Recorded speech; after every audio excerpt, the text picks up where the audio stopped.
Welcome friends to another r/malicious compliance video. If you got 2 seconds to take for me, make sure to hit the like and subscribe buttons down below and support the channel. And our first story of the day is by Dirtonius. You want to go to the hospital in an ambulance when you live across the street? Okay. I was in an apartment building for work earlier today when I saw an ambulance pull up to the front door and 2 paramedics come out. I opened the door to let them inside and they proceeded up to the unit of their call. I wasn't deliberately eavesdropping, but the walls are paper thin so I could hear the entire conversation. The EMT said, "Did you call for an ambulance?" The patient says, "Yeah, I'm feeling kind of anxious and I need them to give me something to calm down." The EMT says, "You do realize the hospital is right across the street, right?" They say, "Yeah, but I didn't want to walk."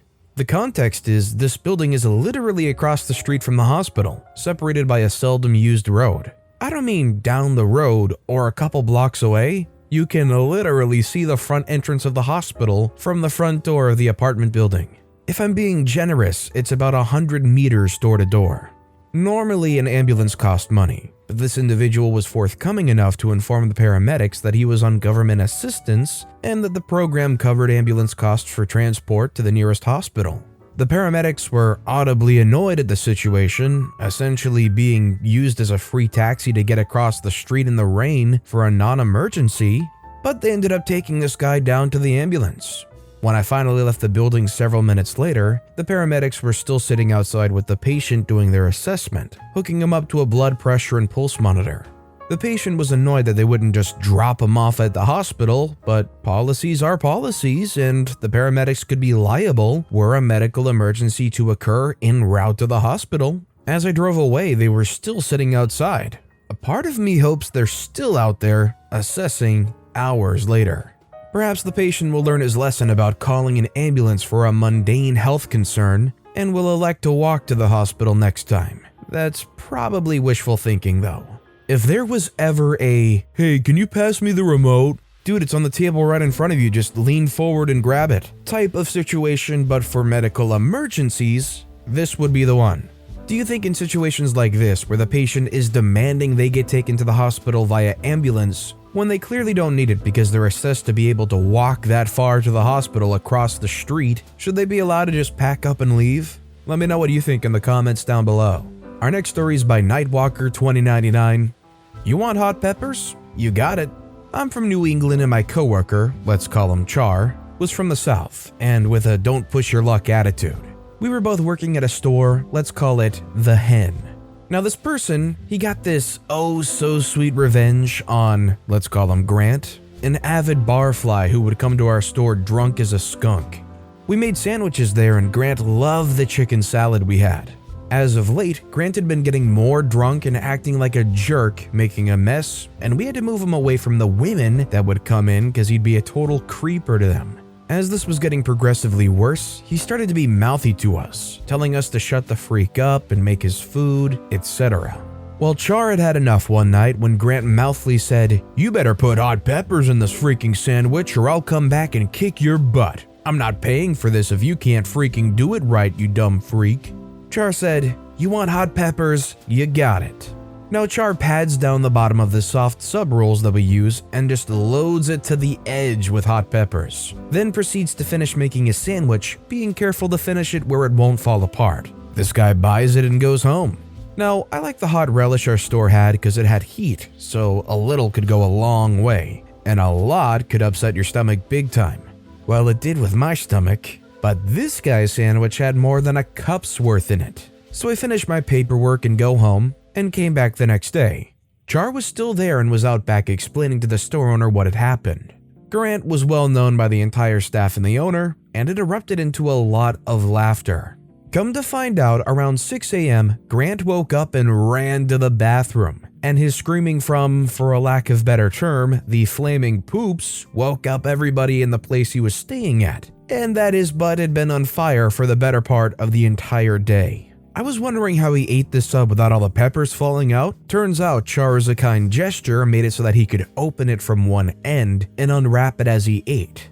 Grant didn't come in for a few days, but he wasn't coming in completely drunk anymore, and he had been more polite to Char from that point on, and we had no more issues with him.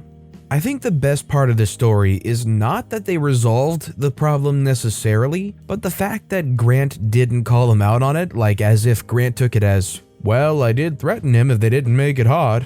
Honestly, in situations where somebody kind of tampers with your food in some form, I'm surprised that they would even come back to that place because they have to know that a sandwich isn't that hot, right? And on the flip side, the only thing that could have made this worse is maybe if Grant actually liked it. Could you imagine that situation? Oh god. This next story is by Big Fat Baza. Customer wants to leave and take the recipe with them. So recently a customer at my work told us that they were no longer going to use us to manufacture their products for them. We felt this was quite out of the blue as they used us for 40 years without any problems.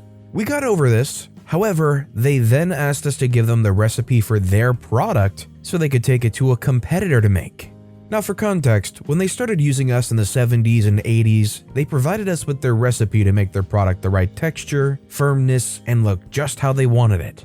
Over the years, we've spent time and money finding new chemicals when certain ones have been discontinued, altering the mix of chemicals so that the products are still how they want them, and developing the recipe further to make it more efficient and provide better results. The way we were making their products now is completely different from how we were at the start.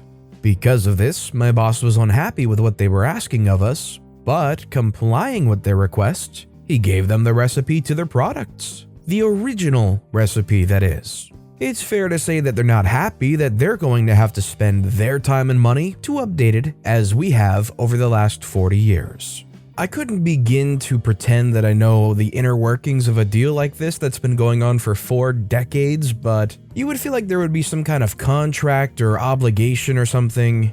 If everything in this story happened in good faith, I really feel like there's only so much you can expect pulling out from a company saying, hey, we're going to go to a competitor, we want that recipe, and expecting to just make out like bandits? Our next story is by Great to Be Happy.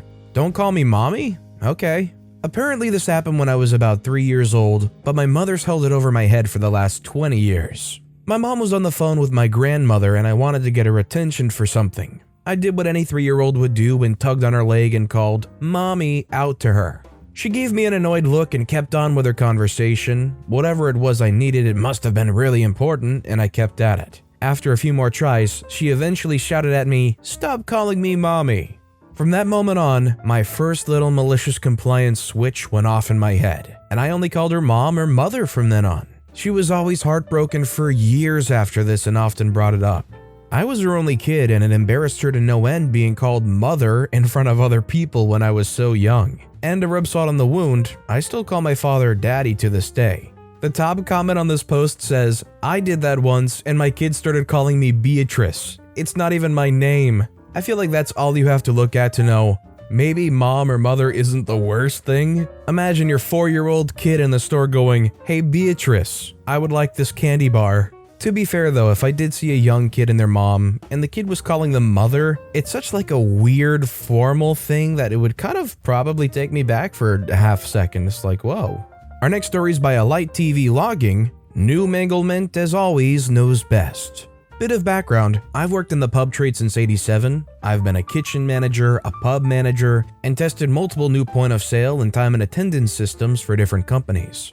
For my mental health, I decided a few years back to take a drop back down to a shift manager. It just wasn't worth the stress for the money and it ended up causing me a full breakdown. Basically, I kinda know what I'm talking about. A few years back, the place I worked at employed a new deputy manager, one step below the pub manager and my line boss. Realistically, he only got the job because I refused a promotion. He was fresh out of uni with a lovely, shiny new piece of paper showing he knew everything that is possible to know about management, and obviously with his years, a massive 3 years, of experience working behind a bar, he could never be wrong. Our company has standard operating procedures that are basically the rules you need to follow to do every task. I've been there since they were first implemented and actually helped write several of them in regards to the point of sale and time and attendance systems, since like every set of rules, there's exceptions in certain rare situations. Our pub being a virtual 24-hour operation unit is one of those where rare situations crop up regularly. I was on a run of closed shifts following on from the deputy manager's shift, and the pub manager was on holiday, so deputy manager was in total charge. He decided to make his mark and sort things out.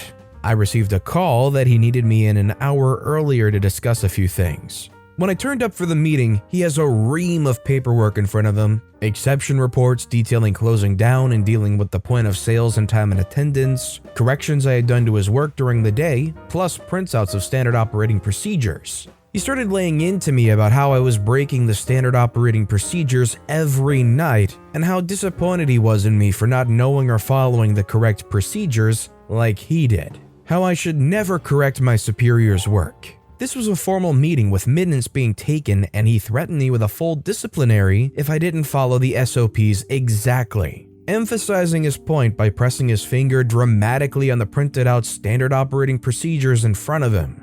I asked him in my nicest possible voice to clarify that he wanted me to follow the SOPs he was pointing at every night, which he answered rather condescendingly in the affirmative. Cue the malicious compliance. Dutifully, I took his printed out copies and swore I'd follow them to the letter. Every night for my close downs, I used the printed out copies he had given me. Can any of you see where this is going yet? The next night was the end of the week, so all the time and attendance needed to be closed and the end of the week procedures for the point of sales completed. I was on days off and the deputy manager was closing, so he'd have to do it all. About 1 a.m., I got a call from him because none of the end-of-week processes would work and they had to be done before he left. He'd tried everything and had even tried to call the pub manager to help him. The pub manager's response was, "Call OP, he knows the system inside and out and will tell you what you need to do." I took great pleasure in telling him that the standard operating procedures he had given me were for a regular pub, and we had a specific set of SOPs for 24-hour pubs detailing slight differences we needed to do. Otherwise, the end of the week processes would fail. Altering start times of some staff by 1 minute so they fell on the correct start day, and altering the point of sale system start time by 1 minute so it fell on the right day as well. This was something I did every night on close and was why I had all the exception reports he was complaining about. Fixing it so that end of week worked was simple but incredibly repetitive and would take an hour or so. My parting comment was, just follow the specific SOPs. It's all explained in there, and if you have an issue, call me back. I know those standard operating procedures well because I wrote them. The next shift, I found out that he had left work over 3 hours late that night, and the pub manager had given him a rather stern talking to about learning to walk before he ran and who to go to if he thought something was wrong. In the end, he became a decent deputy manager, and I was sad to see him go when he got his own pub. He called me the other day to help him with an issue he was having with the TNA system, which is what brought this malicious compliance memory back. I think this is a great example of why, when you walk into a new situation where some people might have been working there or have been familiar with the area for a long period of time, despite whatever shiny paper you got, they might know the quirks that will save your butt way better than you ever would. And our final story of the day is by Yanks Traveler. So it's expired. What can go wrong? I work in a fab where there's usually 3 or 4 people supposed to directly work on each set of machines with an engineer to make the hard choices and help when needed. They needed to change a chemical supply that fed the 6 machines for a couple weeks at least, but the supply bottle was set to expire 1 day after its installation. As the chemical gets older, it begins to crystallize regardless if people are working with it or not, and it can't be recovered. The kid pretending to be an engineer wanted to cut waste and use that bottle since they had it in the warehouse. The techs got the leads from each shift and told them he was wrong and putting that supply would be catastrophic.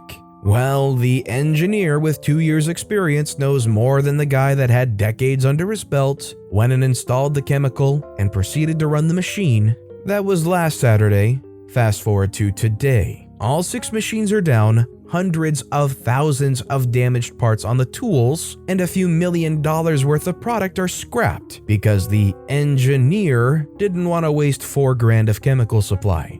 Nothing happened to the engineer, but one of the maintenance techs that told him he was wrong up and quit when management said the tech should have been more careful. A few more put their 2 weeks in as well. Do I smell a hint of nepotism or just favoritism going on here? How does this engineer make the decision from start to finish to put this chemical in? And then the guys that told them not to are the ones that take the fall. They're not respecting those people like they should, so I don't blame them for getting out of there. When there was hundreds of thousands or even millions of dollars on the line, I'm not being your fall guy for the bad decision you made. I'd be getting out of there too, I don't blame them. But that's all the time we have for today. So of all these stories I've read today, which is your favorite and why? Let me know in the comments down below. And if you haven't yet, if you could like and subscribe, that would mean a lot to me. Whatever you do, whether it's liking, subscribing, turning notifications on, all of it helps grow this channel and I appreciate the heck out of it. So until next time, I'll see you all tomorrow with some more stories.